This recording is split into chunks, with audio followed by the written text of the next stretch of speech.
هل جزاء الإحسان إلا الإحسان. Premièrement, après avoir frappé à la porte, la musulmane ne doit pas se tenir en face de la porte. C'est très important. La musulmane, le musulman aussi.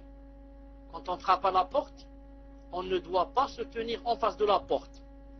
Elle doit plutôt se retirer vers la droite ou vers la gauche.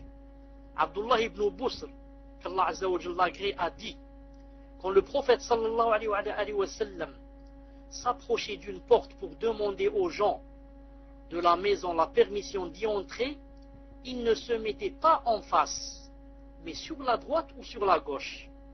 Si on lui permettait d'entrer, il entrait. Sinon, il repartait. Hadith rapporté par le Bukhari dans Adab Mufrad, volume 2, page 153, hadith authentique. Donc, la première règle, c'est quoi? Après avoir frappé à la porte, la musulmane ne doit pas se tenir en face de la porte, mais elle se met ou bien à droite ou bien à gauche, pas en face. Pourquoi? L'objectif de cette règle, est-ce qu'il y a quelque chose en islam qui se fait comme ça sans savoir pourquoi, sans qu'on connaisse la sagesse? Non, c'est impossible, même si nous on ne connaît pas, mais Allah Ta'ala sait pourquoi. Muhim, la sagesse ici, pourquoi? L'objectif de cette règle est de protéger l'intimité du foyer du regard d'autrui. Cela est clairement expliqué par le hadith suivant, d'après Sahl ibn Sa'd, qu'Allah l'agrée. Le messager d'Allah sallallahu alayhi wa sallam a dit, c'est à cause de ce qu'on pourrait voir chez l'autre qu'il a été prescrit de demander l'autorisation d'y entrer. Hadith rapporté par Bukhari et Muslim.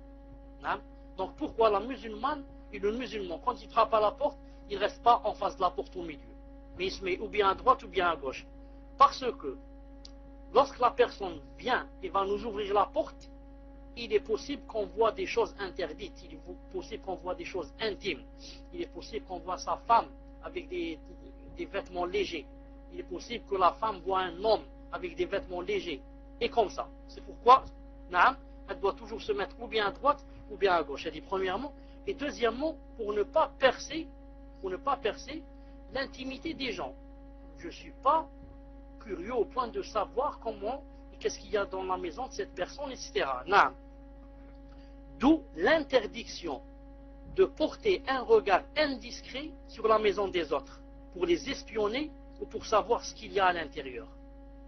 Car en plus de son aspect ignoble et répugnant, cette pratique ne sied aucunement à une musulmane équilibrée et raffinée.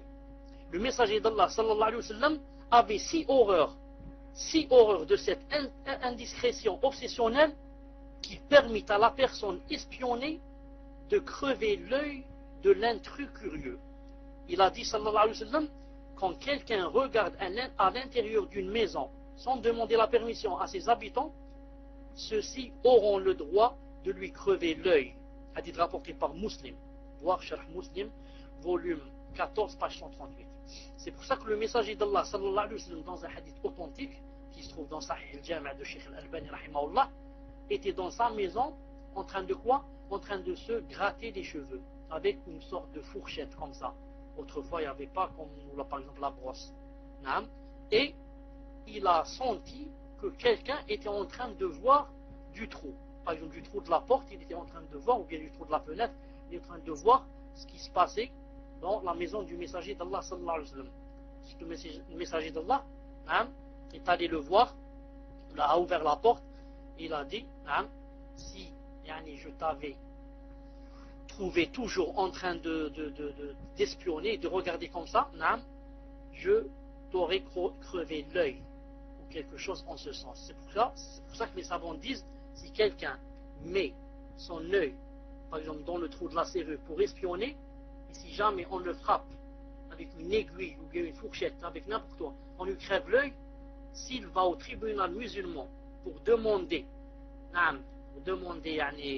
pour poser une plainte, on ne lui donnera rien et on risque même de le mettre en prison.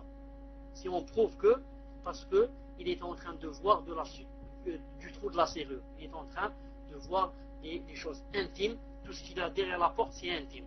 C'est comme ça en islam. Ça, c'est la première règle. On ne se met pas en face de la porte quand on frappe à la porte.